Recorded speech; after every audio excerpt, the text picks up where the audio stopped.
Okay, counselors, are we ready? Okay. Good evening.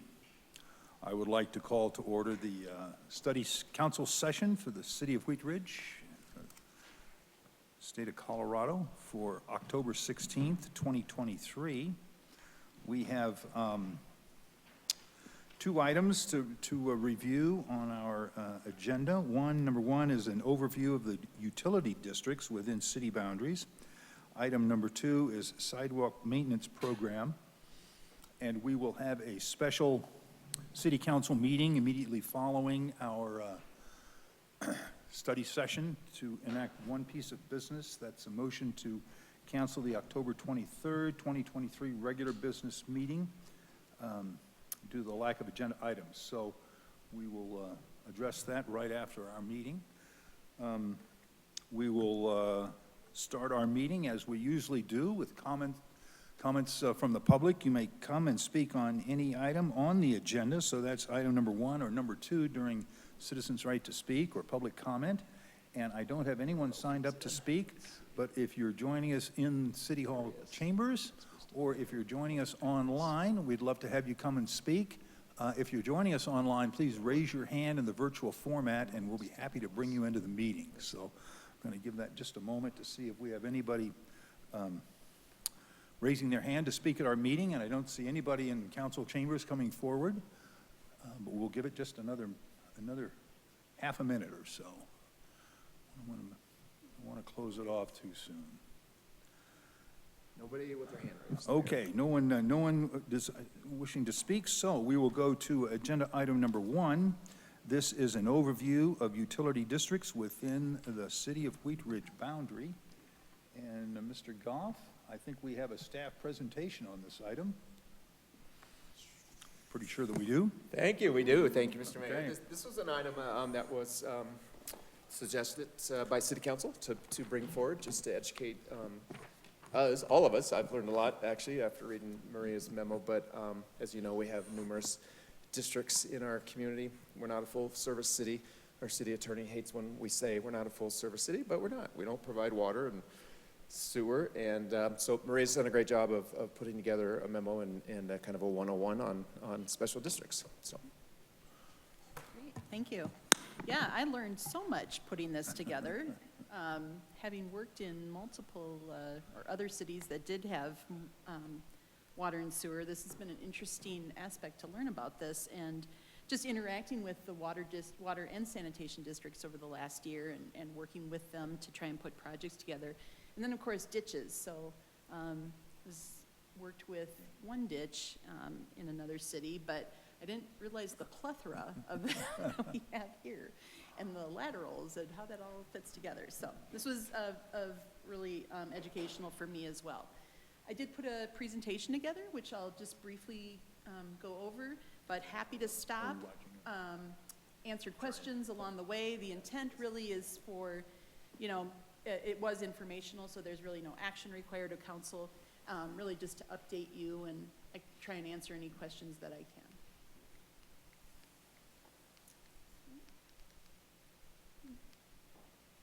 I may have to stand up here to Oh, is it not working? Do you want me to? yeah. I think I might just stop.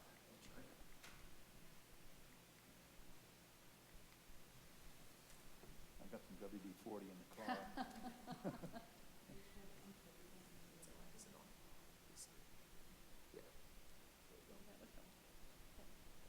Perfect. Okay. Patrick to the rescue. Allie's not here. Somebody's got it. He's our other fill-in city clerk position. So I'll go over briefly tonight our water districts, the sanitation districts, irrigation ditches, and then our storm sewer system, which is part of the city's overall program. So water districts, and this can be very confusing for people. When we talk about water, it's like, water in the street or water that comes from the sky, but it's really water that we drink.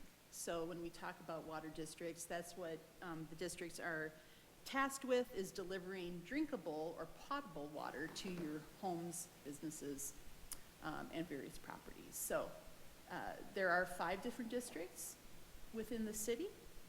I'll just move forward to that graphic that was an attachment. So you can see on the far eastern side of town there, the large green area is Wheat Ridge Water District that makes up a good more than half.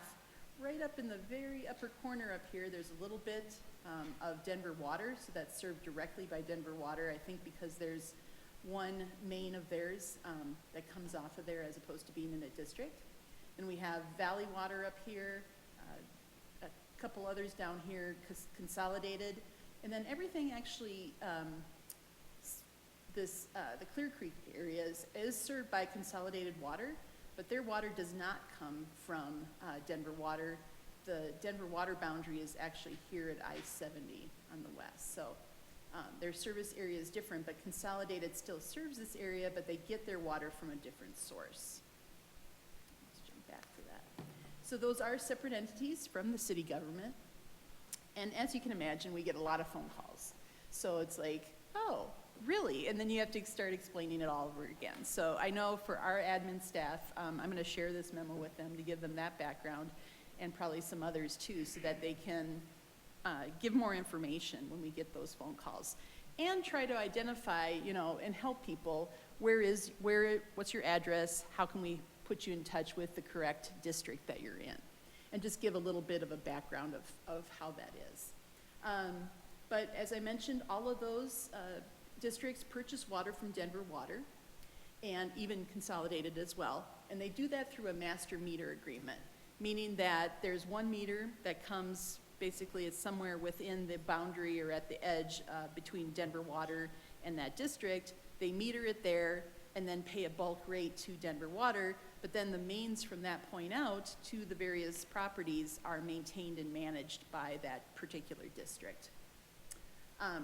Other districts within the Denver metro area, Denver Water will also do the maintenance and do the billing, but in this case, within Wheat Ridge, all of those districts do their own billing and then are responsible for the mains, valves, et cetera.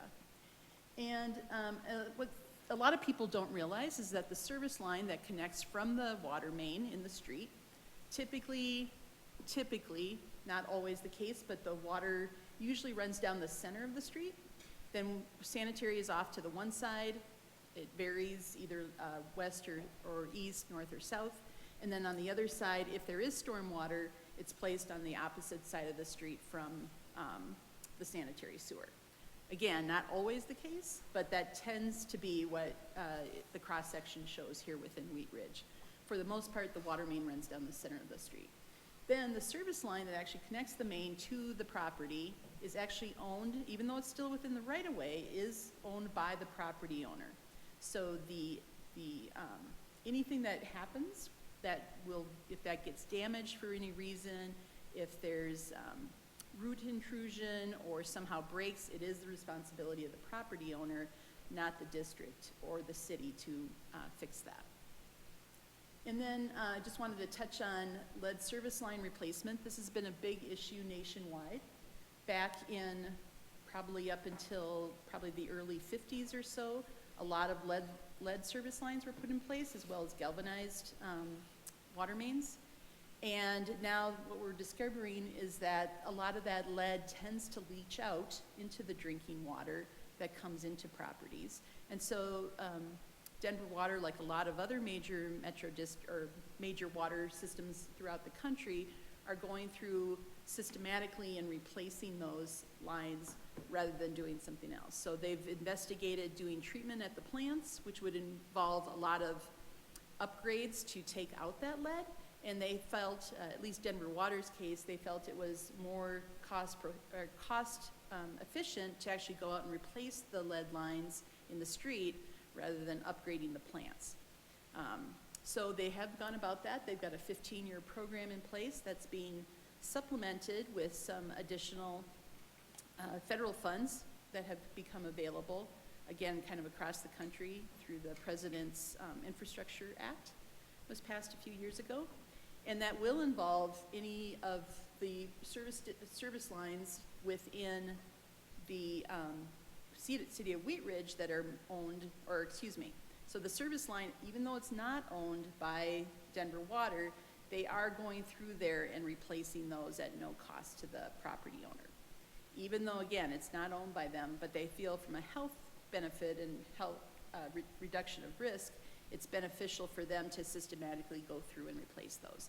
And they will be replacing the ones in Wheat Ridge as well. They just haven't gotten basically to our area yet.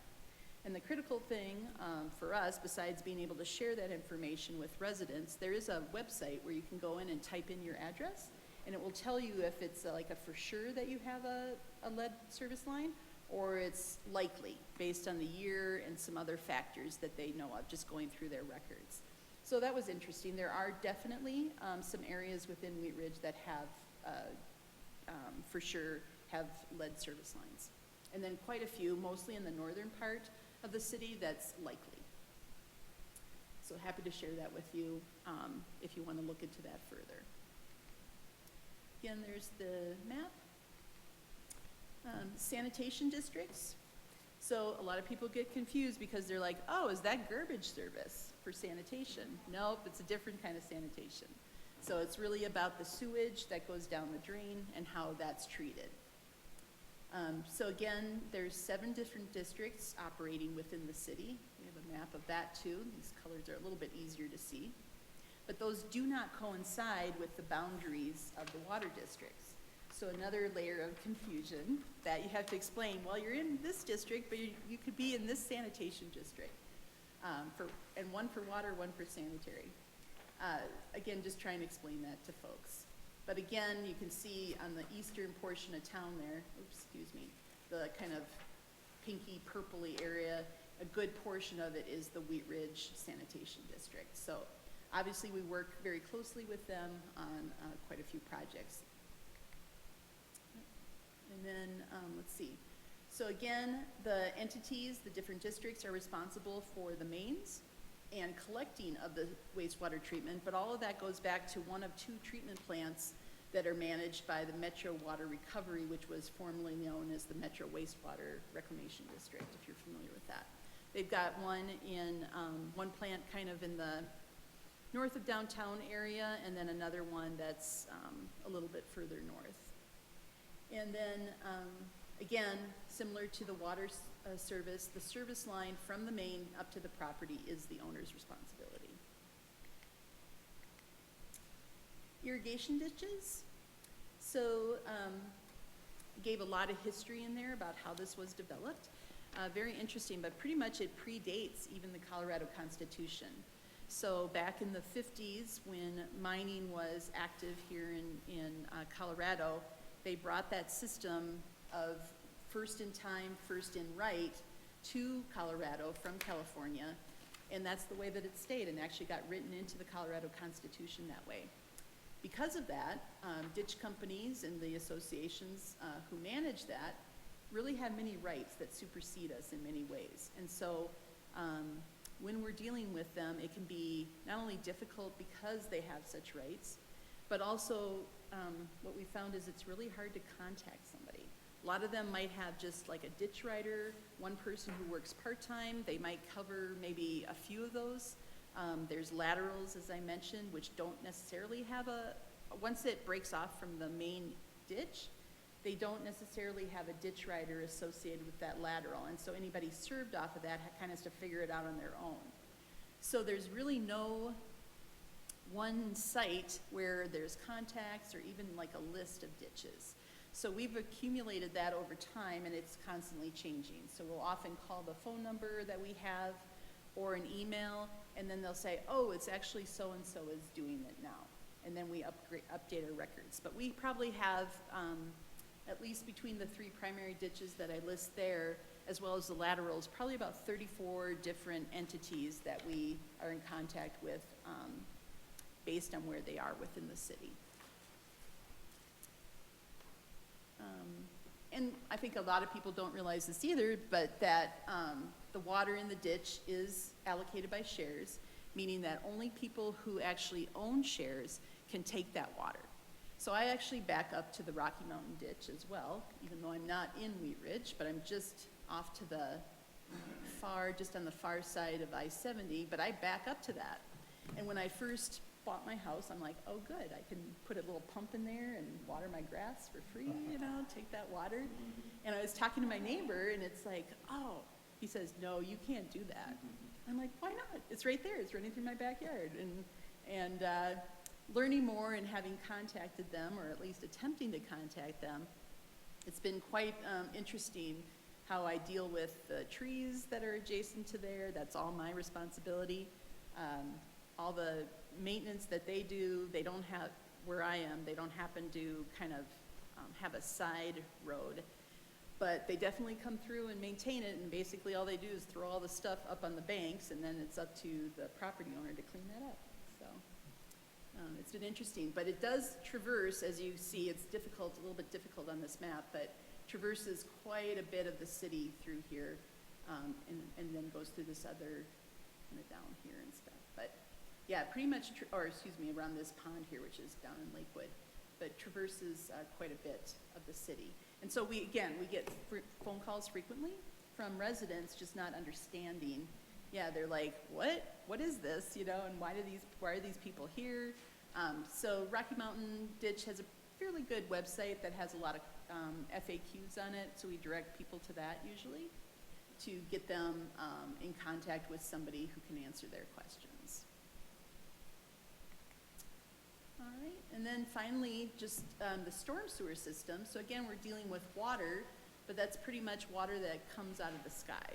So either rainfall or snow melt is the two primary ones that accumulate within the street system. And probably the big difference there is that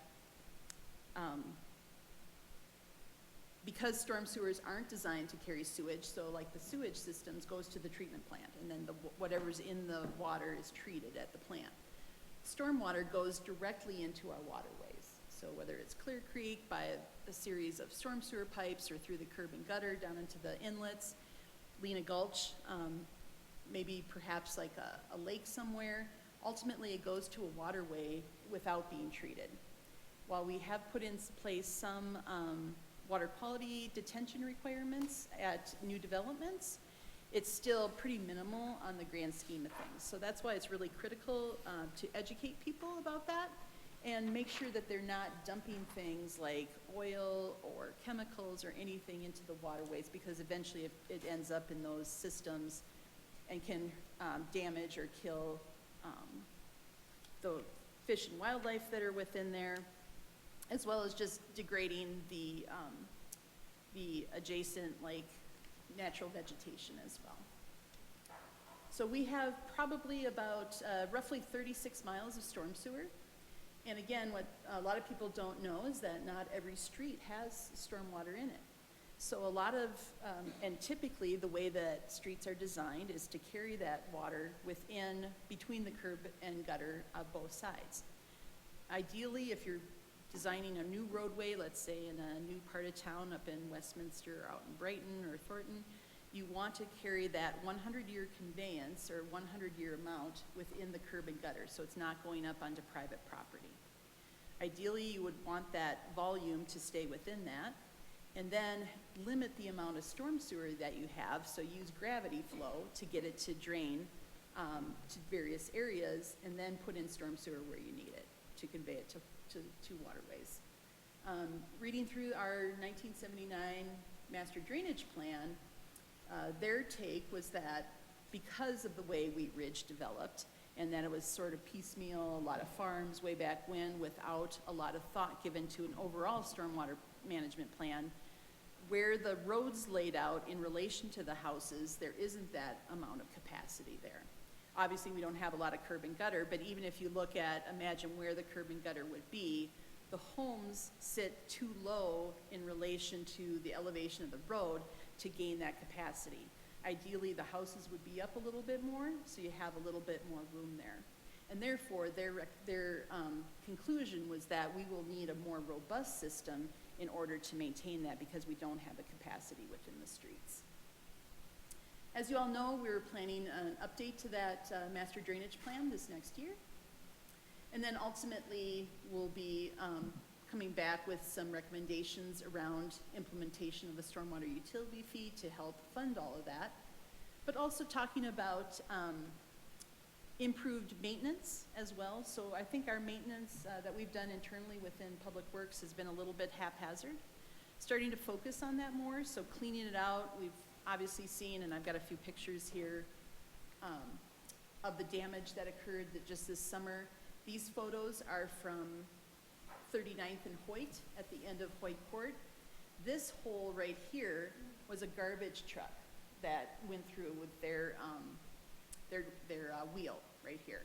Obviously, a garbage truck is very heavy, but you know, if we hadn't had this blocked off, they could have taken out much more of the road. You can see here the equipment was already set up by the time this took place.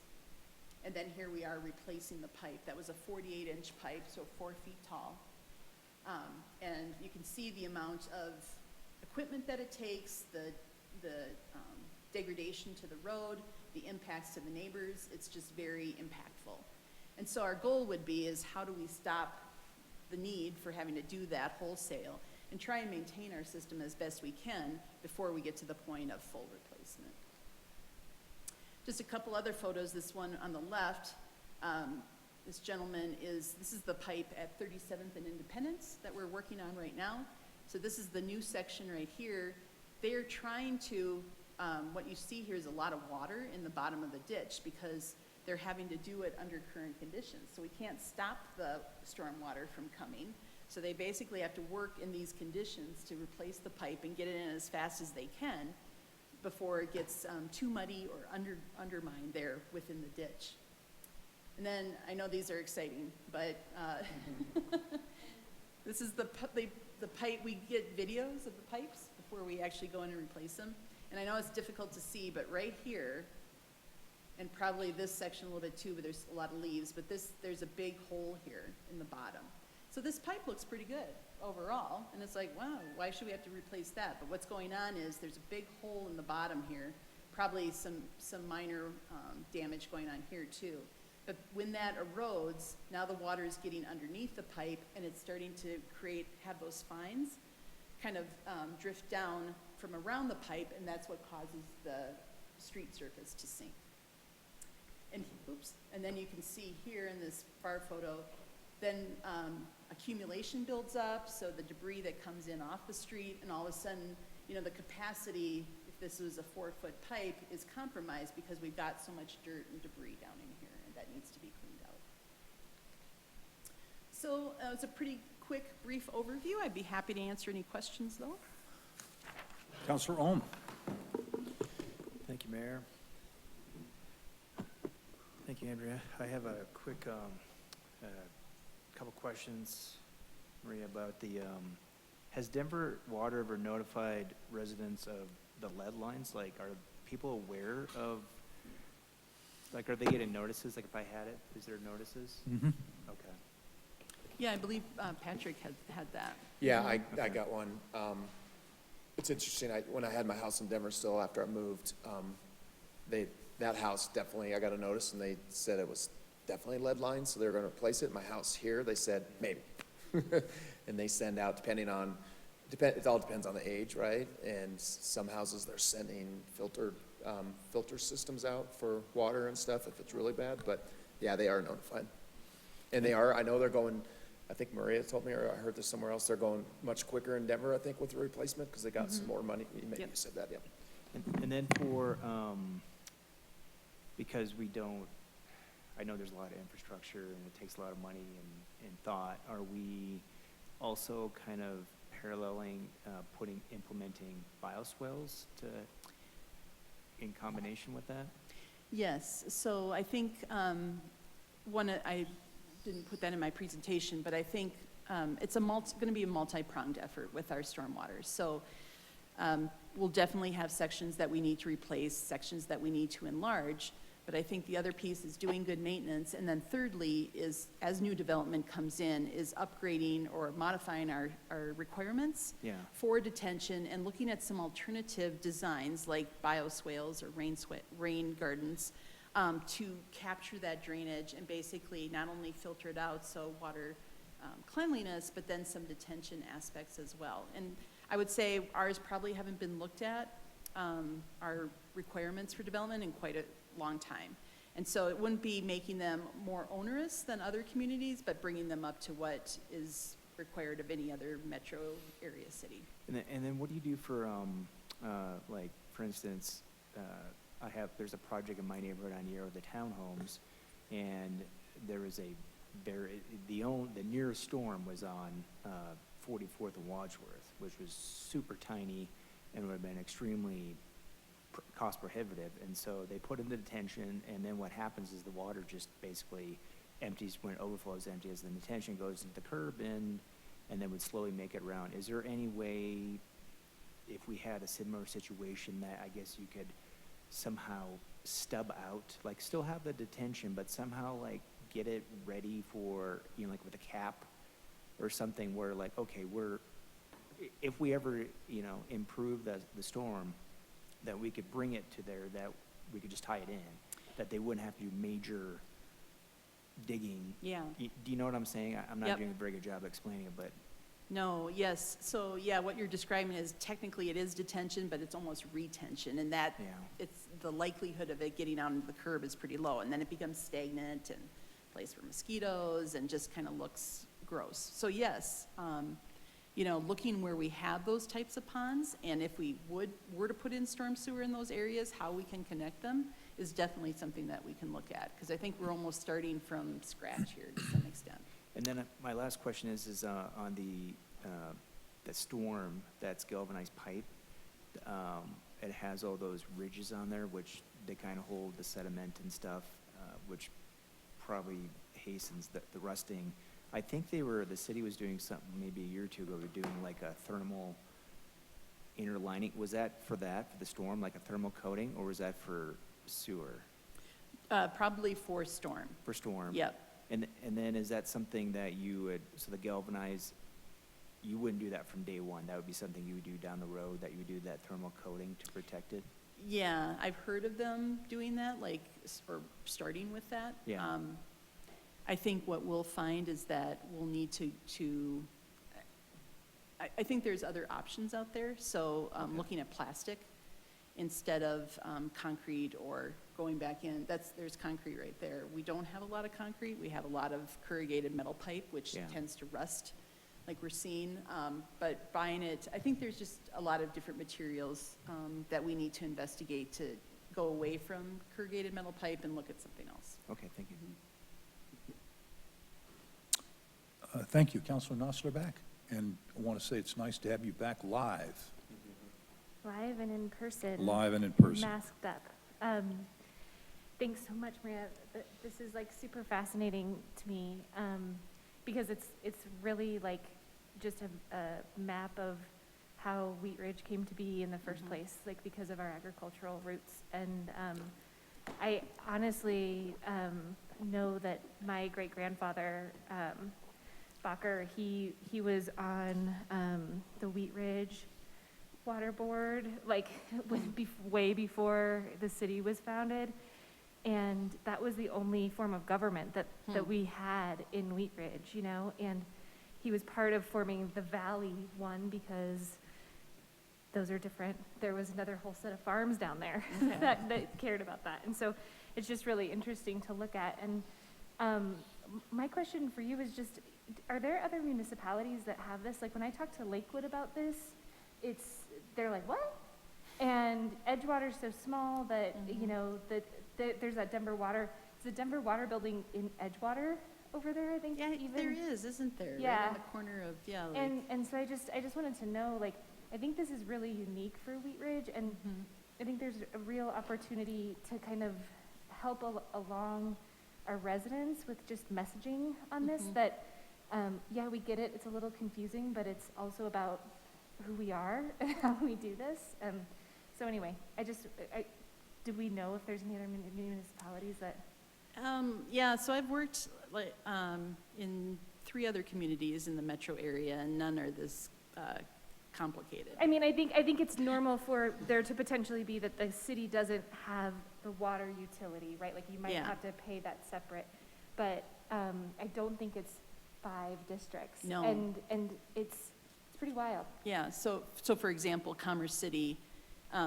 we didn't have water and sewer. It was provided by South Adams Water and Sanitation District, but it was a water and sanitation district, and it covered the entire city of Commerce City, plus kind of other areas. So it was like, oh, yeah, if you need water or sewer, just call, South Adams Water and Sewer. So it was one phone call, as opposed to, oh, your water is different from your sanitary. Well, and I think something that's important for residents to know is that each one of these districts have a board that serve. And so if you do have issues or have questions, that you can talk to, like, my uncle is on one of the boards and stuff. And it's a great way also for people to serve the community too, is to be a part of those boards. So the other thing I wanted to just talk about is when I first was elected, we had Denver Water come in and give an incredible presentation on the lead project and why that was happening. And my house, we have lead. We receive Brita water filters monthly from Denver Water. That's just what's happening. But I think that with a new council coming on board, it'd probably be really helpful to have even Denver Water come and talk about that whole plan. Because it will start to, like, they're gonna finish Denver soon, and they're gonna start making their way this direction, with all of that. And then, I just have a question about, like, really in District 4, but I think probably District 3 deals a lot with this too. Like, we are on the ridge that makes Wheat Ridge, and District 2 for sure too. But there's a lot of people who are down water, and when the MDP is being redone in 2024, I think that there's a real opportunity to kind of engage with people, because it's not just about the sidewalks, like, because I think people see sidewalks all the time, but like, there's a reason why, like, 44th and Everett, I'm just using my exact address as an example, but like, at the end of the road there, it's all downstream. And if we get any kind of snow melt or any of those things, just a way for, it's a great opportunity to use some of our community engagement resources to educate people about the importance of curb and gutter, talk about elevation and like that people being downstream from that. And one of the biggest like problems with what we have with that kind of runoff, because it's basically runoff, is that because it skips we don't have that curb and gutter there for it, like it ends up going directly into Clear Creek or into these ditches, and it's so bad for the environment. So anyway, there's all my stuff, but this is fascinating to me because it's literally like peeling away the history of Wheat Ridge, So anyway, thanks for this so much. And yeah, to your point about education, I think that's definitely a good thing. So I think how maybe we can look at the website for like a one-stop shop, like how can we put the maps there to say, here's how you identify your sanitation district, here's how you identify your water district, and here's the contacts. But to your point, I've heard this in the past, but well, I'm up on a hill, so I don't have to worry about stormwater, but you still contribute to it. Just because you're not at the bottom of the hill doesn't mean that your land isn't, Yeah, we're getting all adding your to that runoff. fertilizer and all your stuff that you, we got it down at the bottom of the hill, I promise you. So it's kind of everybody's problem to solve together. Absolutely, thank you so much, Maria. Councilor Hulteen. Thank you. There's short microphones on this side. I have to lean in. Yeah, I remember the first time when Britta Fisher sat down and had to talk with me about special districts in Wheat Ridge, and I was like, this is bananas. I have a couple of things. I want to kind of end on the more complex one. First of all, when I'm in other communities, a lot of times they've got those little fish placards next to the storm drains, reminding people that the things that they put into their gutter ultimately go into like directly into our waterways. Do we have those in the city, or do we have any like programmatic funding to install those? I thought we did, and I don't know how widespread that is, but we can get back to you on I that. think Bill LaRoe has Yeah. done some. Okay. We do have Bill LaRoe's our stormwater manager on staff, and he does a lot of education Okay. But we can look to see if there's more. Yeah, I think, I think the more we can remind people that the things that go in the gutter go into our waterways, we, as a community, I think really value our waterways. My second topic is, thank you for sharing your personal story of having a ditch in your backyard. When I started doing bike advocacy in the community, everyone gets all excited about creating a trail along our ditches. And do you have any overview or insight to, how the city works with ditch access? And I'm thinking about recently when we approved the 32nd and Kipling property, and there was a lot of talk about preserving the trees, and the ditch company said we want to get rid of the trees because they're taking all our water. And so what is the relationship between the city and the land adjacent to the ditches?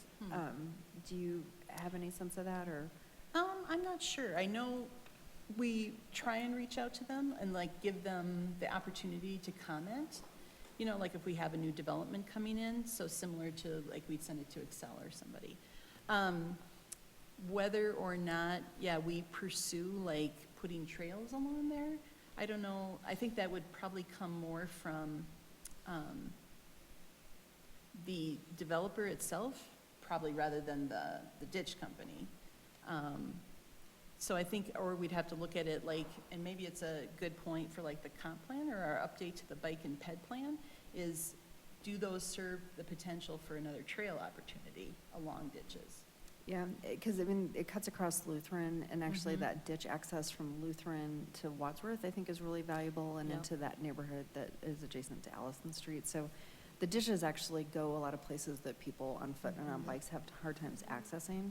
So I will definitely keep that in mind as we move forward with updating comp plan, but I think getting some familiarity on how to deal with the ditch companies on that, because they can be, and then the ditch actually, from Kipling east, there's some interesting access there, so Yeah. I think that's something we'll probably want to chat more about it, I think at some And I'm point. sorry, I was talking to our IT guy. Were you talking about Rocky Mountain Ditch? coming through? Yeah. Just in general, the Yeah, ditches, and I know they're clamping really, down they're on- really weird about Yeah. it.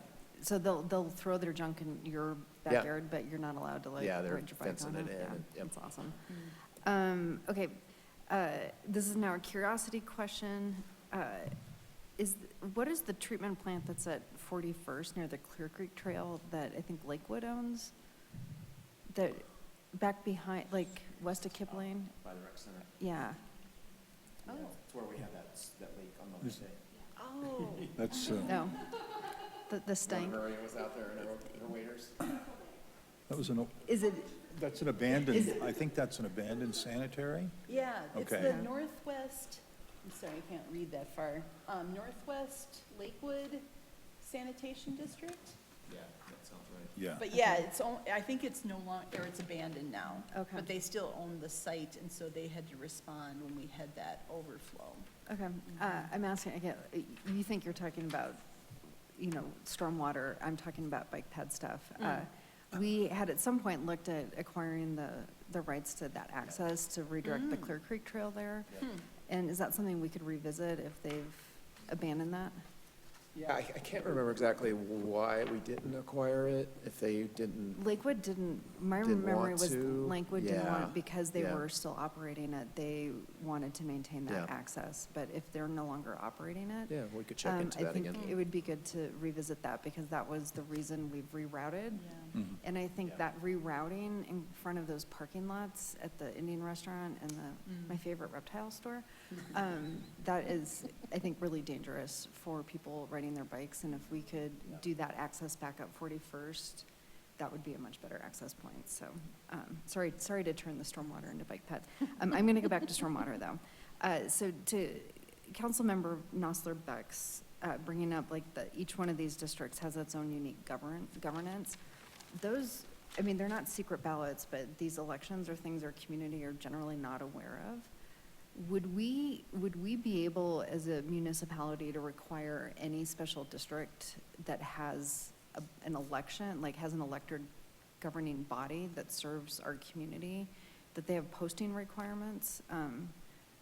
Because I just don't know, how anybody knows that they actually have elected representatives that are making like pretty substantial decisions Yeah. about, A few of you are on boards, right?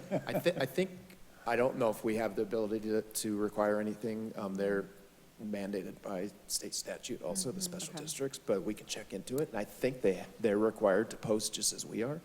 But, you know, it may just be a piece of paper on their front door and wherever their office is. okay. And that might, but we can look into that Yeah. further. Because we're all hanging out Yeah. up there. I know, I'm in Applewood Sanitation District, and I got a notice about, like, you can sign up for the board, or to be on the board. There was a vacancy, and I got a mailed notice about that. That's good. So some of them must do it, you know. Part of why I ask is that when I was in Denver, because of their, you know, they are full service, utility bills were a great way of communicating with the community, Yeah. and that's something many times over the last decade, I've been really aware that we lack that kind of ability to partner with the utility to communicate with our community. So maybe the broader question is, you know, is there something that we can do to have sort of better relationships with sort of the utilities as partners in the community, but also as communication partners? To like do an insert or something in there. Yeah, so that Mm. we've just got more awareness of what they're doing and if there's opportunities to strategically communicate. I think it may be just as simple as to ask if you could stuff an envelope with Yeah. an insert or something like that. Yeah, so let's, because I mean, I learned a lot about living in Denver through opening Mhm. utility bills. I see so- Counselor Nasser Beck, it looks like, had an. I was wanted just going to say interject. that I think that's probably the better approach is because special districts kind of going to them and saying, we want you to do this requirement one way, they have their own requirements for each one of those boards. I think, I know just from people who serve on those boards, that they're constantly looking for people to serve on those. And so maybe going at it from the approach of exactly what you were saying is, how can we help you to get people to serve on these? And use this as a way to communicate with the city is a great way to go about it. Great, thank you for my meandering all over the place exploration. This is a great topic, thanks for bringing it forward. Thank you. Mayor Pro Tempore Stites. Thank you, Mr. Mayor. It's funny, I actually had similar to what Councilor Nasser-Beck and Councilor Holteen said, but my grandfather was also one of the original-ish members of the Wheat Ridge Water Board. But, you know, one of the reasons we have all this here in Wheat Ridge is because he and others back then decided to keep all the utilities separate from the city. Must be a conservative thing or something, I don't know. But kept the city small, right, and made sure that they could be nimble enough to weather a lot of storms without having a lot of other encumbrances. So made sense at the time, at least. Now, as to why we have so many, I have no idea.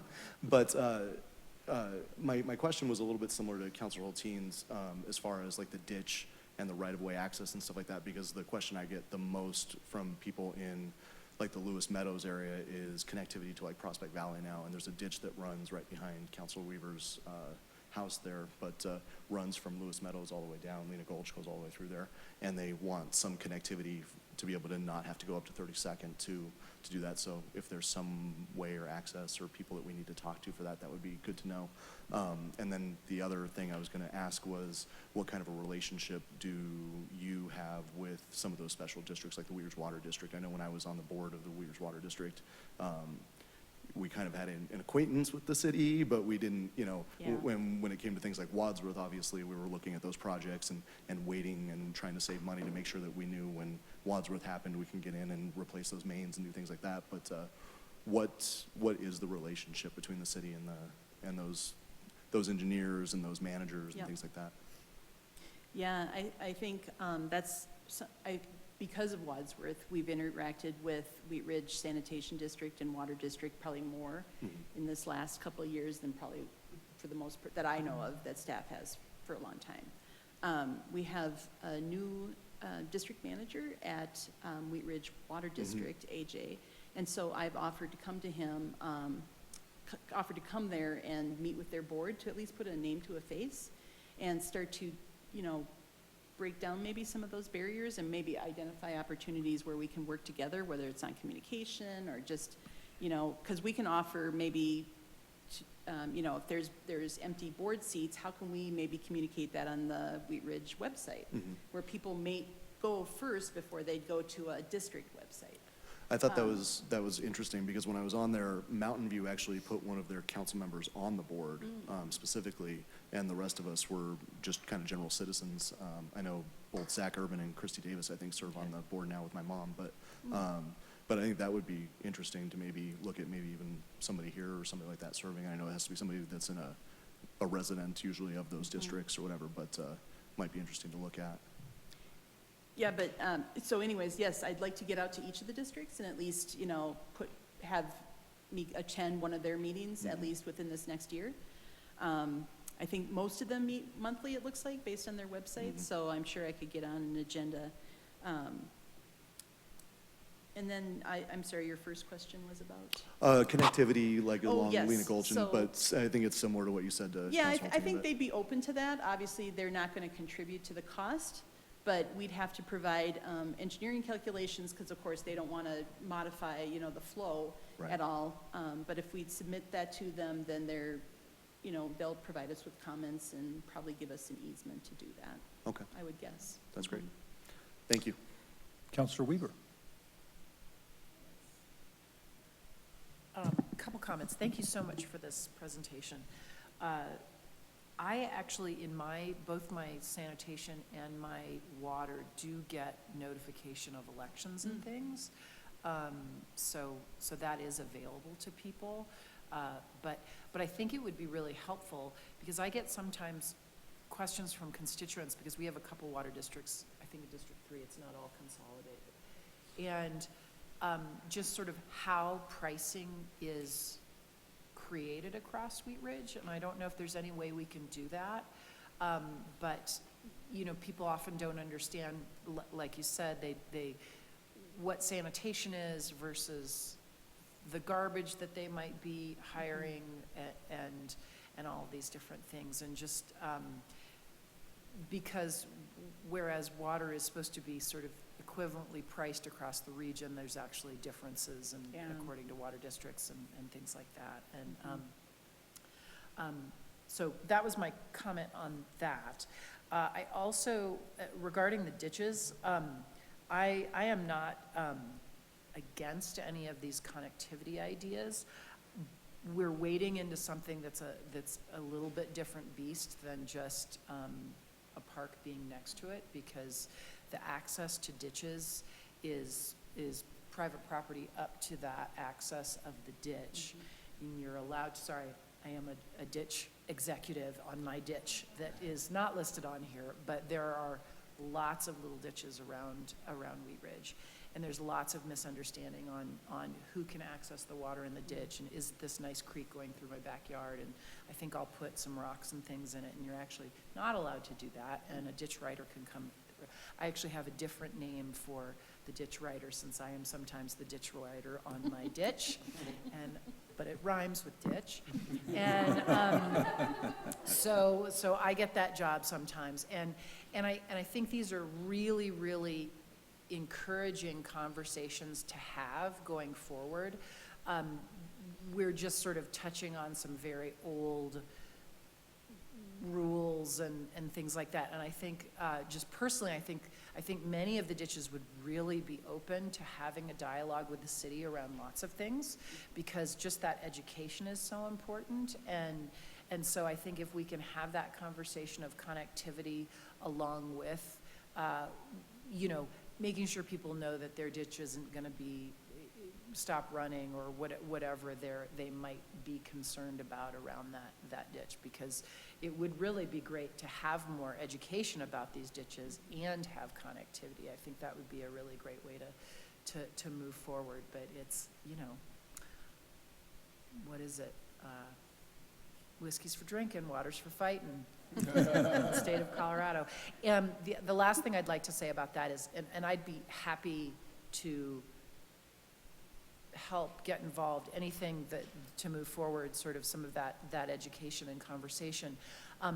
The water board does have all of the ditches, even minor ditches, in a GIS layer, and I'd be happy to Okay. access that and get that. and all the owners. And now, their responsiveness is a whole nother thing, but we do have all of the ditch systems mapped down to the minor ones. That's Good. awesome, yeah. Thank you. I had a couple of questions. One of the large drainage ways in our city is Clear Creek, and we have Lena Gulch. What are our obligations as a city with respect to those waterways? Excuse me. Obligations, Well, I mean, do we have an obligation to do channeling or keep the waterway within a channel or do maintenance on it, you know? And I Yes. want to, in full disclosure, I'm on the board of Yep. the Urban Drainage and Flood Control, the Mile High Flood District. Actually, I chair that. And further full disclosure, I'm on the board of the Wheat Ridge Sanitation District. So we do have some liaison Good. to those groups. But I was curious whether, you know, in the waterways, do we have an obligation there? yes, so within the boundaries of the city, it is our responsibility to manage both the floodplain that is adjacent to those waterways, and then also the actual creek itself, or the waterway, Right. as well as the floodplain and the floodway. So I know we've done some projects in the past with the Mile High Flood District, and we've submitted a list as well this year to move, potentially do some projects to move properties out of the floodplain. Right. So that would, we'd be working in conjunction with them on that project. The Mile High Flood District is also taking on an update to the master drainage plan for Clear Creek itself. So from, I believe they're going from further than just the boundaries of Wheat Ridge, but we would participate in that, Okay. both financially and then as a partner to work towards those final solutions, which will be a series of recommendations for either capital projects or maintenance projects ongoing. Okay. Yep. Good, yeah, let me know if I can assist in that, because that's, you know, they're a good partner, and they, Yeah. you know, participate in the funding of it and the whole 9 yards, particularly in the design. The other thing that I wanted to sort of talk about or mention is that we don't have a separate funding mechanism for storm drainage in the city, do we?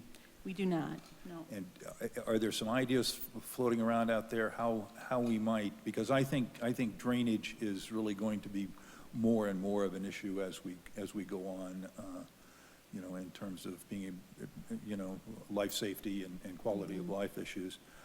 What are some of the ideas that we might think about to fund drainage issues? Sure. So the typical mechanism that's used in the Denver metro area and really along the Front Range is a stormwater utility fee.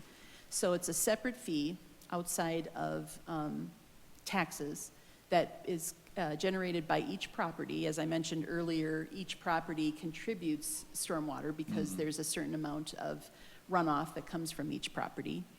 And basically, there's a calculation based on the size of your property. So a typical single-family home has the same rate, but then commercial properties, large industrial, are based on the amount of impervious surface, so the amount that's paved versus unpaved, and there's a rate so much per that.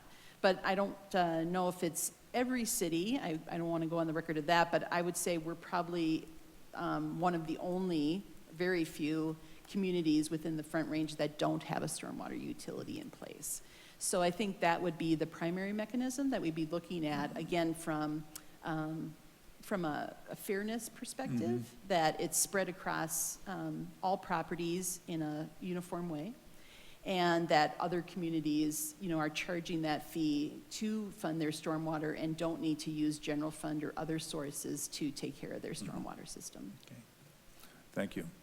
And then I just wanted to circle back on Councilor Ohm's question about if we were to bring storm sewer up to a location that, you know, I guess had a detention pond or retention pond. Usually those are, in my experience, I've built a few, it has a concrete outfall structure, that it would seem like that would sort of be the natural tie-in there, is to sort of break a hole in the back of that vault and Yeah, pipe if it we can in. make the grades work, yeah, Yeah. so. Okay, great. Councilor Hutchinson. Thank you. I have a question about the sanitation districts. So these districts are to maintain the lines in the road, right? Correct. Like for water and things like that.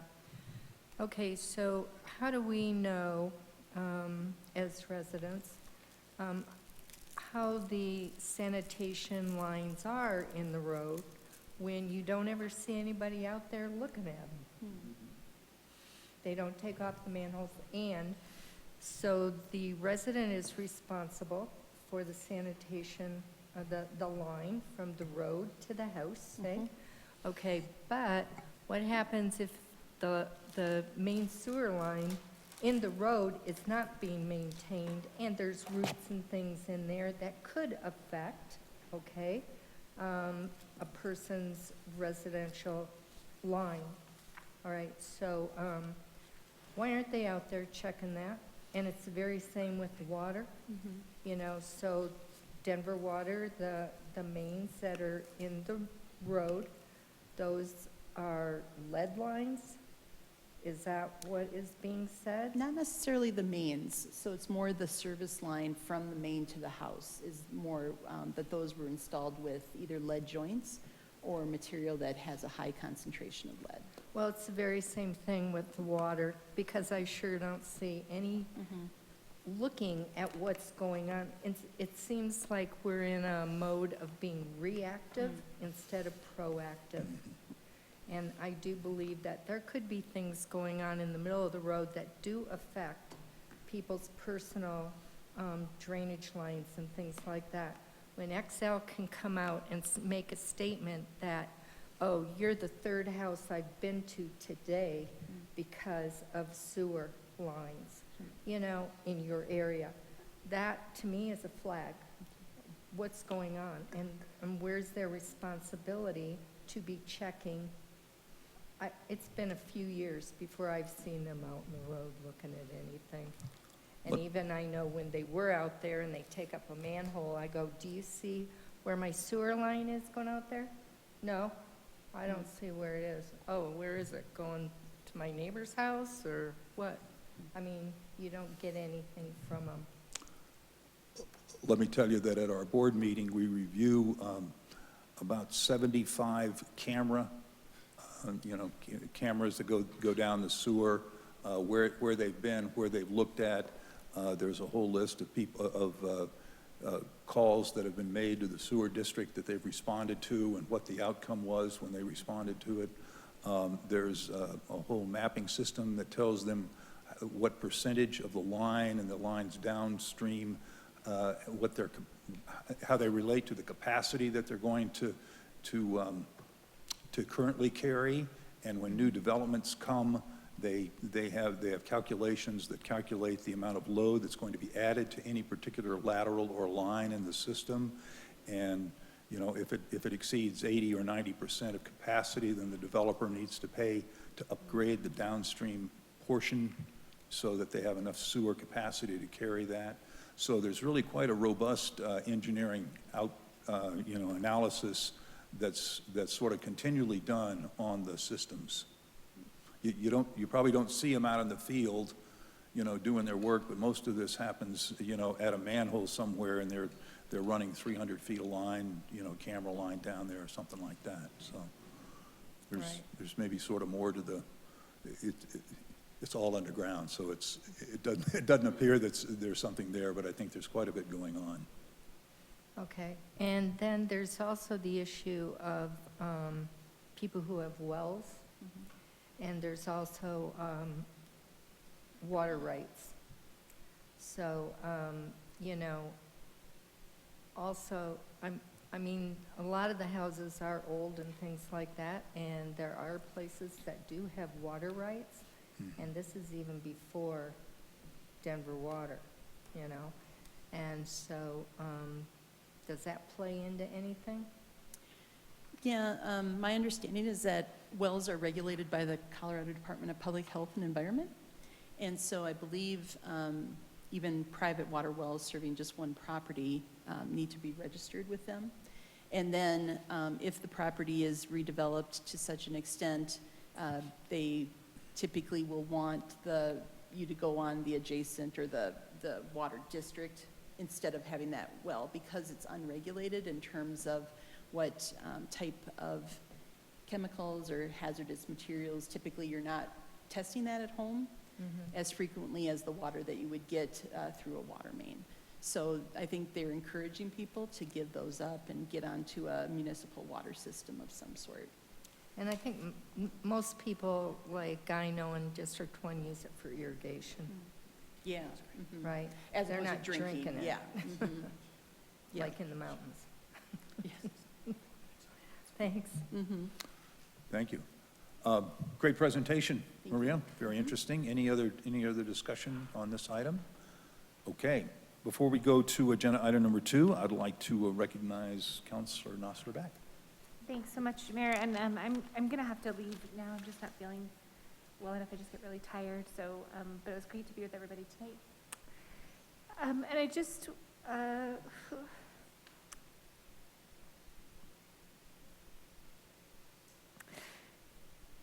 just wanted to be recognized during elected officials, matters at the end. Hold on, let me just stop for a second.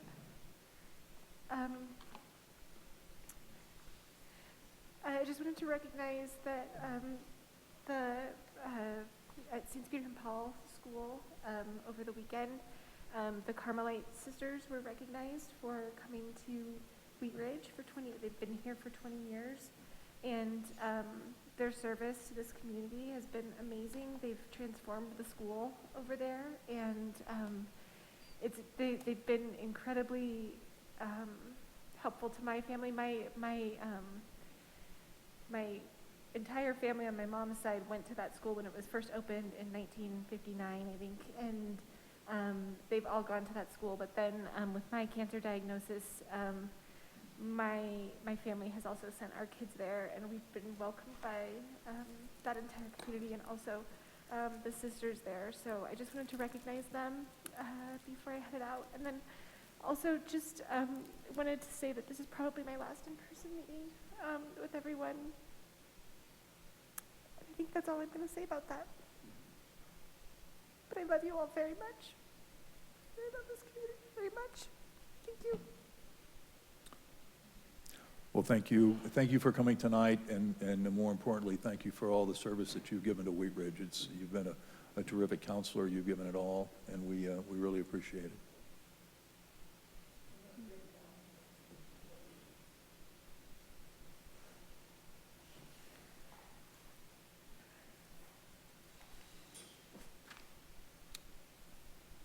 Okay, we're going to change some slides.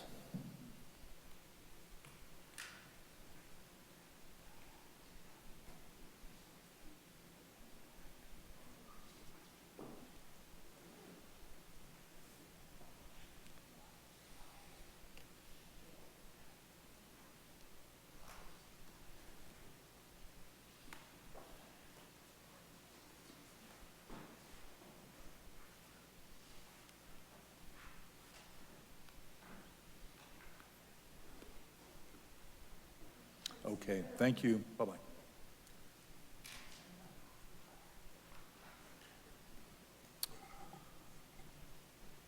Okay, we will move to agenda item number 2. This is a discussion of our sidewalk maintenance program.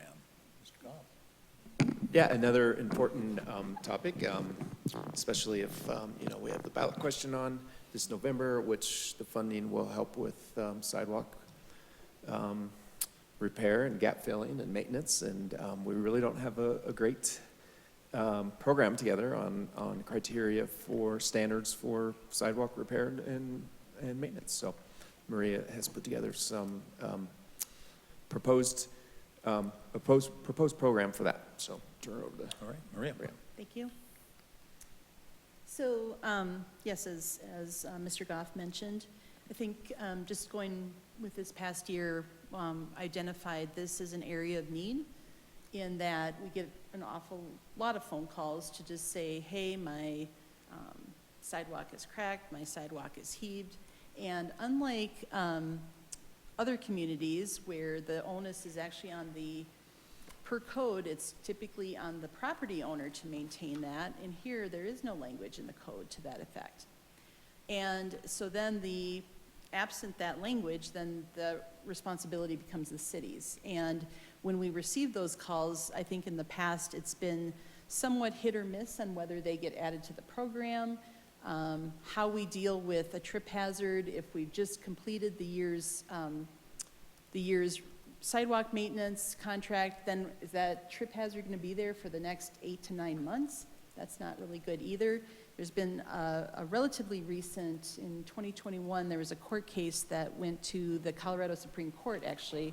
A resident or a pedestrian sued actually the city of Boulder over a trip hazard. And the whole idea of governmental immunity, how quickly you're supposed to respond to types of incidences, and what kind of program we have in place really helped drive how the city was determined to be either compliant or non-compliant in that case. And the city actually prevailed in that court case, but there was also a lesson to be learned for other communities in putting a more robust program together and being more responsive when we do get calls, so that we have some criteria to go by as to whether or not we should fix this immediately, put it on the list, and recognizing, though, that there's limited funds as well. And so balancing all of that, and so that's what this sidewalk maintenance program is really focused on, is being proactive, so systematic inspection, trying to go out and at least inspect part of the city each year using city staff, repairing those identified hazards, so basically telling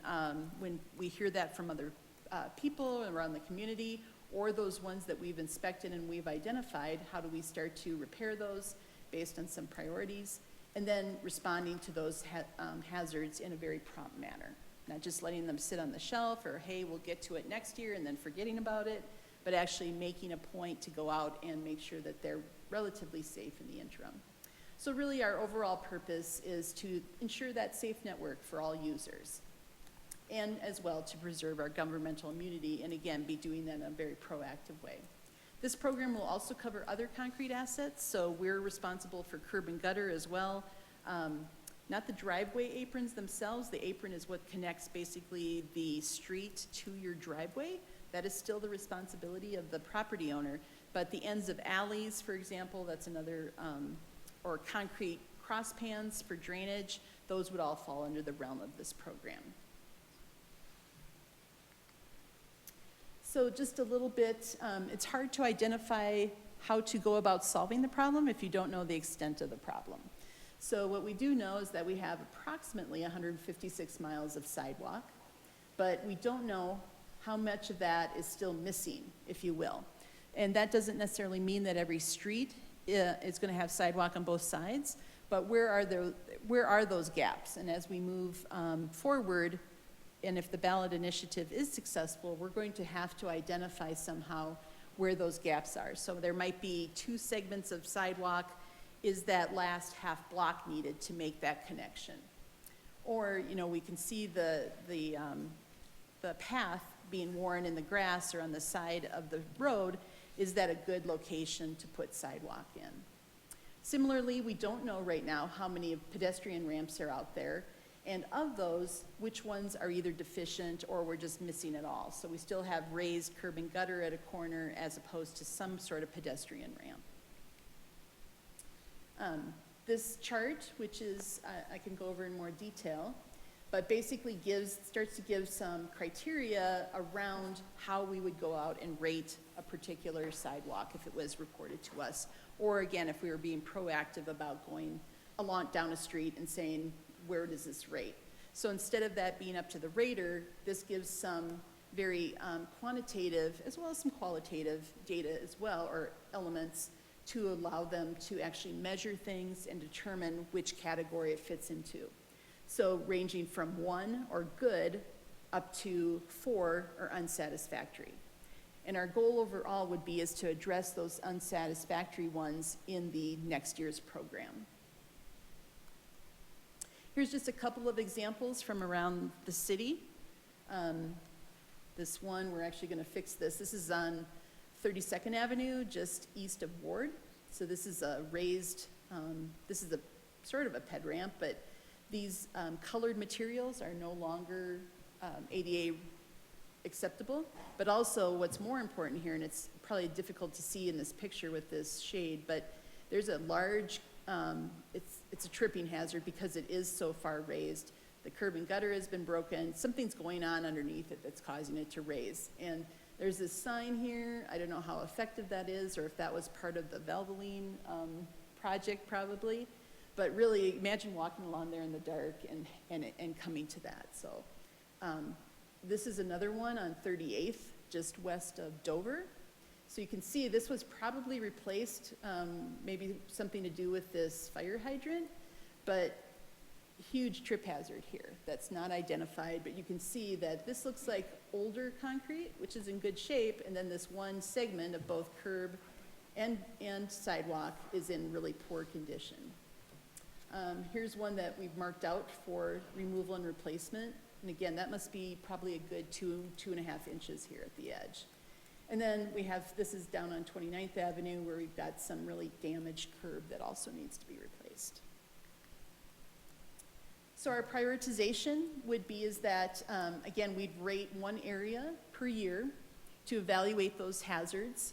And then we'd combine those with any ones that we've heard over the last year that come up to that rating of 4.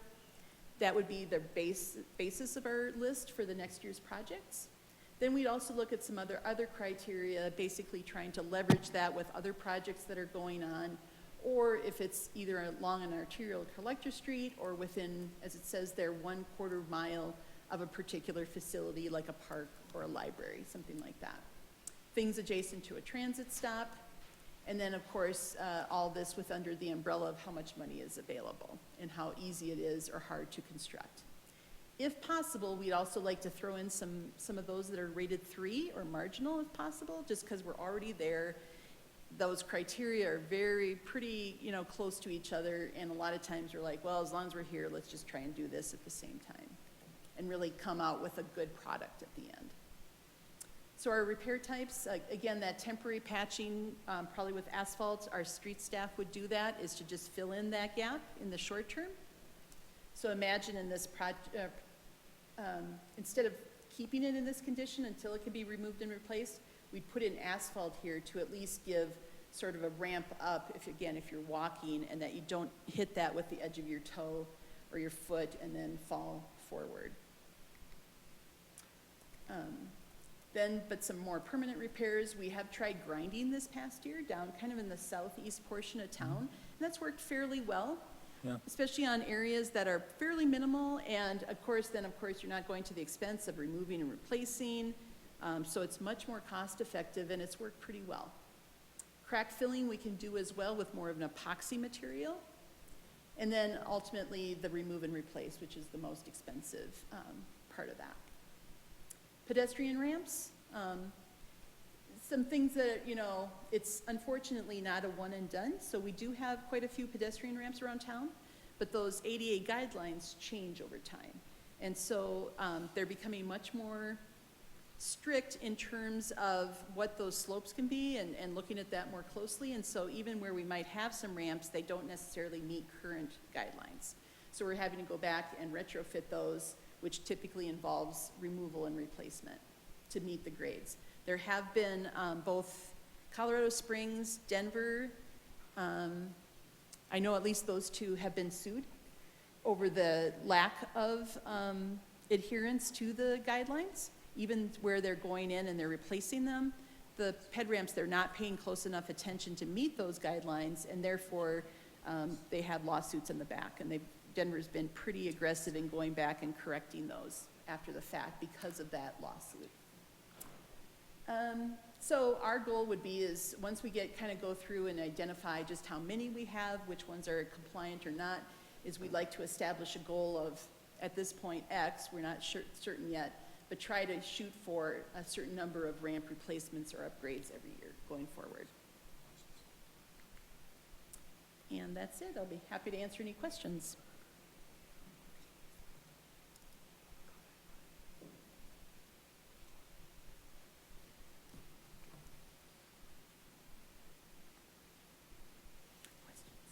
Is that it? Well, that was quick. Sorry. Okay, we'll go to questions. Start on this side with Councilor Hulteen. Thank you. These are like some of my favorite topics tonight. So it is interesting that we have that responsibility here in the city. One of, my colleagues at Denver Streets Partnership have just gone through a whole thing with Denver shifting that and finding mechanisms for funding it. So a couple of things. One is, I'm just gonna share it here. I know it's not the right discussion, but, I think one of the things with 2J we're really hopeful for is that when it passes, that it's actually funding some of the significant gaps in our main corridors, and that, and just like, I think all the time of like west side of Kipling, between like 38th and 44th, and how hard it is to navigate that. But recognizing our hodgepodgey network of existing sidewalks in our communities, are you talking about like, if you can go back, you had a pretty wordy slide there. So are you suggesting here that like you look at all of these like ratings 1 through 4, and like the hope would be to just do all of the 4s, but if there's not enough funding, then there would be a prioritization around, does it serve a school? Is it on an arterial? Like, is there a ranking within that you would then be prioritizing? Yeah, so I think the intent here is not necessarily about the bond initiative as much as just our yearly program. So Okay. right now, I didn't put a slide in here, but we expend roughly $200,000 to $300,000 on sidewalk repairs, or concrete repairs, I should say. And so assuming that same amount going forward, we have to focus or do some prioritization within that. So the intent would be is to use these prioritization criteria to help us define that. If the 2J comes about, then I think we'd be talking about the sidewalk gaps through that program, not necessarily through the annual maintenance. And then we would look at, do a more in-depth review of where are those gaps and how do we start to prioritize those Okay, around great. schools, whatever. Awesome. Well, this all looks good to me. I mean, this seems like a pretty clear-cut, like programmatic way of approaching it, and it seems like a good use of the funds we have available. One thing I just want to make note of is I've noticed in several places, as somebody who rides their bike oftentimes on the sidewalk because there's not a bike lane, a lot of the ADA pans that have been installed even in the last couple of years are degrading, and they're like kind of loose. So would replacement of those pans be part of this program? Because Yes. they end up kind of chipping away, and then they Yes. kind of become a hazard, so. We've tried, I guess, quite a few different of those truncated domes, and some of them have worked out better than others. Okay. Or like a snowplow will hit the corner of them sometimes, if they're the plastic ones, and then chip it off or break it. So yeah, I think we continue to try and find that best product for those locations. Okay, great, thank you. Thank you, Councilor Ohm. Thank you, Mayor.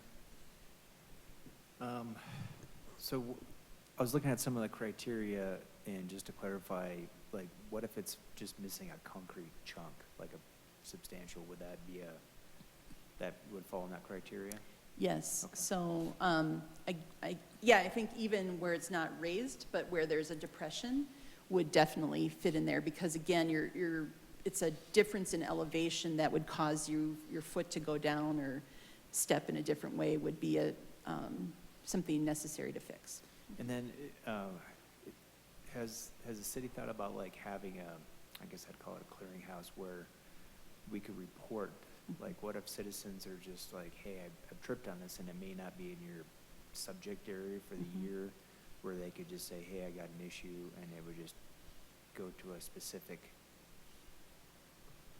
I guess mailbox, for that lack of a better term. Yes, yeah, so as an outcome of this, we'd be putting some better information on our website, not only under Public Works, where you might tend to look, but also under our area for like reporting a hazard, and having a specific drop-down for sidewalk maintenance, Okay. and so that we can get to it quickly. And then it gets routed basically to the right person. I've noticed that in the past, and it might be areas where, say there's a tree, and so the city's come out and they've taken that piece out, and it's usually the smaller pieces, say roughly around 5 foot wide. They'll take that out, they'll put the new one in, And those definitely have a tendency to reheave again, maybe because of the tree root. But I've noticed when they're doing just ballpark 10 to 15 foot long, maybe it's the heaviness of that one, it has less of a tendency. And that's my only thought, is that it's just a heavier piece and maybe that's staying in place. But on the tree root side, I did see that it says something about mitigating tree roots under sidewalks, and I had a tree that I've since cut down that started doing that, heaving that part of that sidewalk up. And when I was digging out the roots, I could see where, yes, it was coming out of the sidewalk. But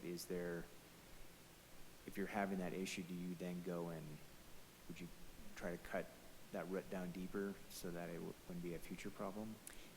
Yes, I think what I've experienced in the past is that we'll have, like, when they're actually doing the removal and replacement, it'll be the concrete crews doing that, which might not be the right people to go after the roots.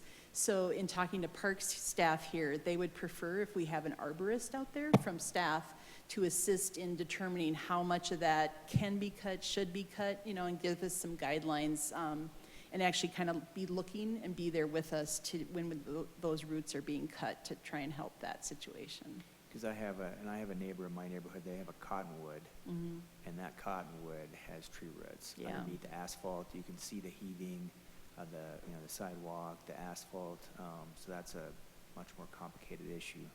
But the last question I have is, so if the city gets some type of correspondence email and says, hey, there's whatever substantial heaving of the sidewalk, it's a tripping hazard and you may or may not know this answer, but does the city have a certain time frame? Like you've already done the area, you've already spent the budget, but now it's like, hey, we have a pretty significant tripping hazard. Does the city have a legal obligation then to say, either prioritize it or go out there and at least pave it or something to mitigate it in a certain time frame? That's what this does. Okay. So I think I put in there 5 business days. Okay. Or, if we get busy, as soon as possible. I think our goal would be, we never had a goal before. We probably did that sporadically. So the intent would be is that we receive either an email or a phone call. Somebody would go out, an inspector would go out and evaluate it and say, yeah, it needs something temporary. Then our street staff would have 5 days from there to go out and actually install it, would be the goal. And that's part of that governmental immunity thing, is to have an established process and established timeframes for doing that. I really appreciate you taking this effort and doing this. In the past, I've had people call, and sometimes we get done, sometimes not, and this is really kind of righting that ship. Thank you so much. Councilor Hutchinson. Thank you. Just adding to what you've just talked about, by Panorama Park, 35th and Depew, I believe, I was driving by. It's been a year or so. Saw an older man do a face plant right off of, going on to Depew Street or whatever, and got him all fixed up, called his wife and things like that. But then I did contact Public Works, and they came out and looked at it, and before even a week, it was fixed. So, I think, especially if you see something happening, that they're gonna act on it, and they did, and I was very appreciative of that. Okay. Councilor Hulteen. If this is too much of a non sequitur, just tell me, but I have more than once turned my ankle, actually, where the asphalt all of a sudden drops off, where there is no sidewalk or curb or gutter. Is that something you look at? I mean, I know that's like a total can of worms, but I will say, that is something I really turned my ankle pretty badly once, but just walking my neighborhood where there isn't sidewalks, and I'm like, because I live in, where I live, there's sidewalks for 2 houses and then not, and so you're kind of going up and down and off. So those asphalt edges are really jagged and inconsistent. Is that something that you would, I know that's a little bit trickier, but those are hazards as well, and definitely are materials. Yeah, I think as we, and maybe we address that less in the sidewalk maintenance and more in the pavement maintenance, which I'll be bringing back to you probably within hopefully the next couple of months. But those are the areas, those edges, without curb and gutter to kind of hold that all into place. That's where the water then runs and then breaks up all the asphalt, and that's where people tend to walk. So it's the perfect storm. I think as we go forward with pavement maintenance, looking at how we crown those edges and just how we build them, I think, and maybe paying a little bit more attention, because what tends to happen, and I've seen this in here, but you know, it thins out, the asphalt gets thinner as you get to the edges to create that crown, and then it also it doesn't hold up as well. So maybe looking at how we build those, and when we do like a mill and overlay of those streets, making sure that those are how we tie back in. We can do that. And then I guess I do have another question. So there's a segment on 44th in front of, there's a memory care center at like 44th and Yarrow. And there's a segment of concrete there that is just completely spalled. And it looks like either there was some damage from construction, because like some of the stamped concrete bricks that are there are kind of spalling too. So I guess there's a two-part question. Like, do we have standards for when either commercial properties or individuals are doing flat work, that they use a standard of concrete? Because if we're inheriting their repairs and they're using substandard materials, I mean, that seems like something that matters. And then if there's damage to it that's done, like obviously from, you know, a contractor that, like the private property owner, whether it's commercial property owner, like if they've actually done the damage, is that something that we hold them accountable for? Or does that end up being our problem too? Yeah, so the question about the specifications, we do require a certain PSI on the concrete. Whether we get that or not, I don't know that we're checking for that when the load of concrete comes out. Like they just poured sidewalk around the Chick-fil-A, for example, within the last week. I'd have to ask and see what we're actually seeing, if we're getting what we're requiring. But yeah, they're especially, and was one I'm gonna watch. So it's mid-October, they're pouring sidewalk, and depending on how that gets hit with salt, will help exacerbate that spalling of the surface, or how much it was treated, you know, when they finished the concrete. So we do have a 2-year warranty on development projects, and they're responsible even if it is the salt that's causing it. Anything longer term, like where you mentioned where the property owner has done the damage, I haven't seen us going back after that. I don't know where we'd have to point to something in the code and then do something through code enforcement probably to do that. And I guess it'd be a general hazard, but I don't think we've done that in the past. Okay, I think just knowing we've got the standards, that definitely helps. And as you know from last week, I'm more than happy to taste test the new multi-use trails to see if they're of high enough quality. So yeah, thank you so much. Thank you. Maria, I had a couple of questions. The city, going back to the sort of the stamped colored concrete, are there provisions in here to review the quality and the longevity of those types of flat work? Because I know that because it's a different color, it happens at a different time than you do on the sort of the sidewalk and curb and gutter repair. Yes, those are definitely challenging. In the past, I think it's getting better, but because of that additive with the color, it's caused that to be weaker strength concrete. I think it's getting better though, but the challenge is that once you press a stamp into it, it's finding that stamp again, getting it to match if you're just taking out a section, and then not causing another tripping hazard by what you're basically replacing with. So we're trying to look at that, like for example along Wadsworth, is not necessarily putting those in locations where they can be walked on, but more on like the side slopes, areas that aren't necessarily subject to where you would walk, but they are concreted, if you will. Okay. But yeah, we've got a lot of that around town that we'll still have to deal with. Okay. So a lot of it sort of happens in the tree lawn Yep. area where we're doing hardscape instead of softscape there.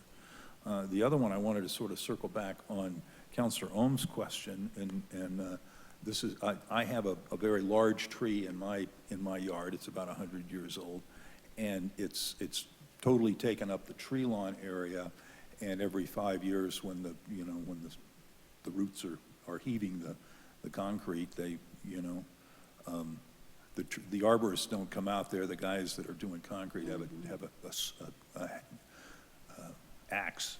I think they were doing it with the axe to get it down to grade so that they could cover that. I was thinking about, we probably have a couple of feet of right-of-way inside the proper, or between the inside of the sidewalk and the property line of a couple of feet.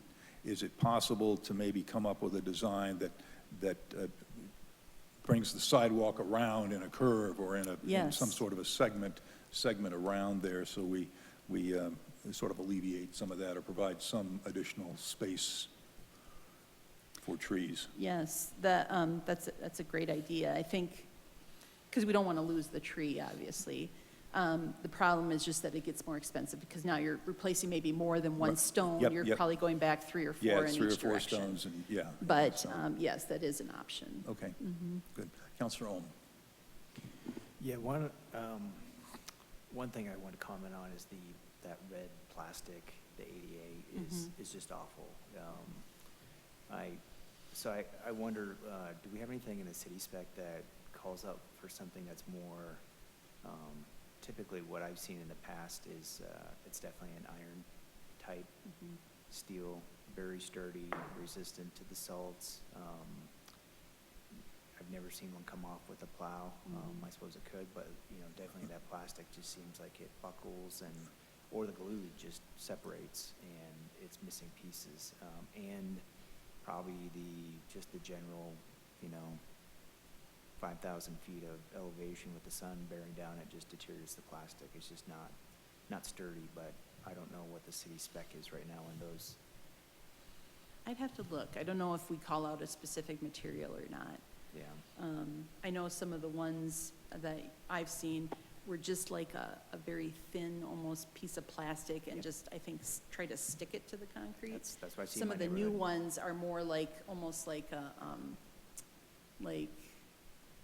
cookie cutter, where it's got edges, and then you stick it down into the concrete when it's soft. Yes, I don't know off the top of my head, but we can look at that and follow up. Okay. I mean, I've used, I'm not going to say the name brand, but I've used the ones that are made out of iron, and they seem like they're more of a commercial, what you would see anywhere, like in Denver or somewhere else. But yeah, I just don't, I think it's a poor quality. And I would definitely, my opinion is I would definitely rather see the money spent on that than the colored concrete for the ramps going up. There's a couple of forges. Nina casts one. I know you can buy custom casting. I think, Belmar has custom casting in there, but they're not as economical as the red domes. Additional discussion on this item? Okay. Well, Maria, thank you again. This is a great presentation for all of our concrete works. Okay, we will now go to staff reports. Mr. Goff. Yeah, thank you, Mr. Mayor. Maybe just a quick update, little bit of good news on our finances. If y'all know, through the budget process, we were talking about how flat sales tax revenues were, and actually maybe a little bit of decrease. I think through August, we were showing sales tax year-to-date was down about 0.4%, so not a huge amount, but still impacts our budget. But September financials came through, and we're actually seeing a little bit of an uptick. Month to month, September to September, this September was 5% higher than last September. But then if you look at year-to-date through September compared to last year, it's brought our sales tax actually up to 0.5% instead of down 0.4%. So almost a full percentage increase. So we don't know if that's going to continue, that trend throughout the rest of the year, but we've had several other revenue sources that were a lot higher in September also. So keep your fingers crossed. We're going to keep a close eye on it, and hopefully we'll continue seeing that upward trend. I'm seeing that in my visa bill. Oh, have you? Oh, Yeah, good. I am. That's it. That's it, okay. We will go to elected official reports. Counselor Hulteen. Thank you. I've got two things. Happiness Gardens report. Oh my God, stuff's happening there. I thought it was like the season's winding down, and instead they're out there with crews, building some really cool crusher fine paths, and like really they put in a new fence around the flower garden part. And so just when you think Happiness Gardens is like winding down, it gets good over there. So they're doing a lot of work and investing, and so go check out Happiness Gardens. The second thing is Councilmember Ohm and I are going to be hosting a District 2 meeting a week from tomorrow night. So that is Tuesday, the 24th of October, and we are hosting it at I don't even know what we're calling the building. We call it the PNSB for Parks and Neighborhood Services Building. Yeah, so that's why no one knows what it's called. 7575 West 45th. Yes, I know the address. So 7575 West 45th. And City Manager Patrick Goff will be there, and we are working with Foothills Regional Housing Authority to be there also. And we are hoping that's a great opportunity for neighbors in that area and anyone in District 2 who wants to learn more about some of the projects that are being built in our district, including the Ives and Van Street Lofts. We hope to see people there, and if you have any questions, please let us know. Thanks. Terrific, thank you. Additional, Mayor Pro Tem Stites. Thank you, Mr. Mayor.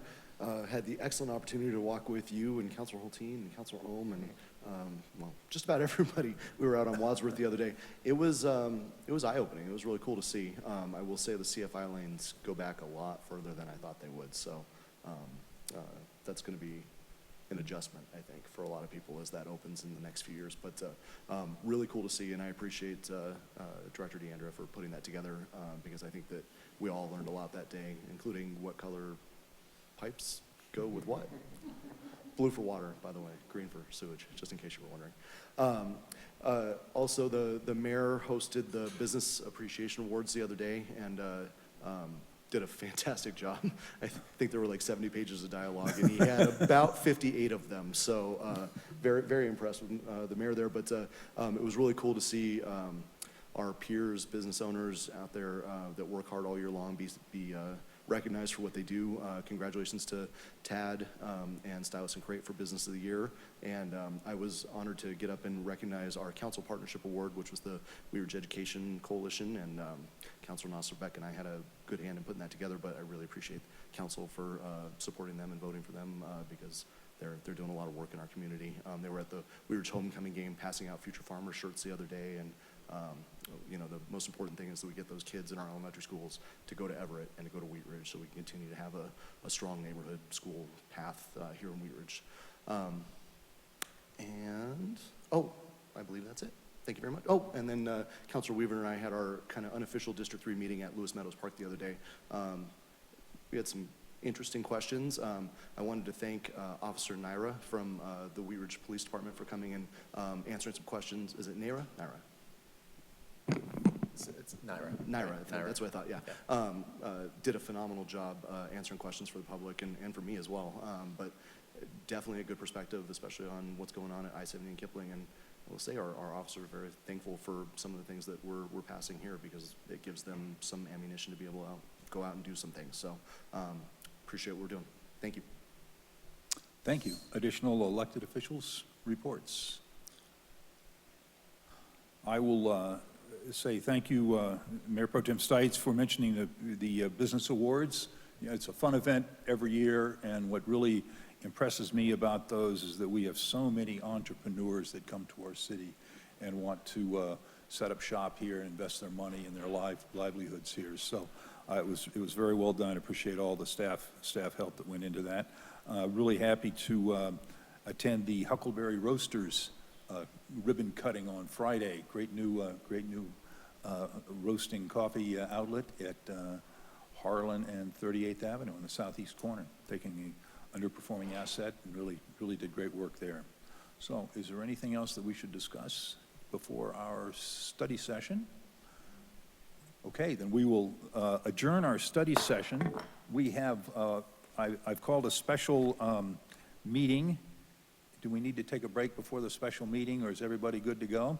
Then I would like to open the special city council meeting for the city of Wheat Ridge, Colorado for, let's see, today is the 16th of October, 2023. Just for the record, I'm going to go through the roll call. We have Councilor Hulteen with us, Present? and Councilor Hutchinson, Here. Councilor Dozman, Here. let's see, Councilor Weaver, Here. Mayor Pro Tem Stites, Here. and Mayor Ohm. Here. Okay, not Mayor Ohm, Councilor Ohm, you know, getting a little ahead of myself, you know, no inference there. Councilor Nosler-Beck was unable to join us tonight, and Councilor Hoppy is not with us tonight. Let's see, just very quickly, I don't have anyone signed up to speak. Is there, if there's anyone here that would like to speak at this meeting, you may come to the podium now in council chambers. If you're joining us online, you may raise your hand and we'll bring you into the meeting. I'm going to give it just a very short time to see if anyone's coming forward. Is there anyone raising their hand? Nobody. Okay, and nobody in council chambers, so we'll close our public's right to speak, and we will go to our first agenda item. We have a request to cancel the October 23rd, 2023 regular business meeting due to the lack of agenda items. You don't have any staff report on this, do you? No. Okay. So are there any questions of staff before I ask for motion? May I have a motion then to cancel the October 23rd meeting? Mayor Pro Tem Stites? I move to cancel the October 23rd meeting. Second? There's a motion and a second by Councilor Hulteen. Is there any discussion on the motion? Seeing none, all those in favor signify by yes by raising your hands. Affirmative. Thank you. I have the votes tabulated there. In the anyone opposing this motion? Seeing none, the motion passes 1, 2, 3, 4, 5, 6 to 0. There are no other items. Is there any other business to come before the council in our special meeting? Seeing none, this meeting is adjourned. We will be back here not next week, not the following week, because it's the 5th Monday. So we will be back here the 2nd of November. What's the date? Sixth, the night before the election. Okay, the night before the election. We're not going to cancel that meeting? No, Okay. we have agenda items. All right, so everyone be careful. Go out there. We have election coming up. Well, I guess we'll have another meeting before that, so we'll talk about that then. Thank you very much.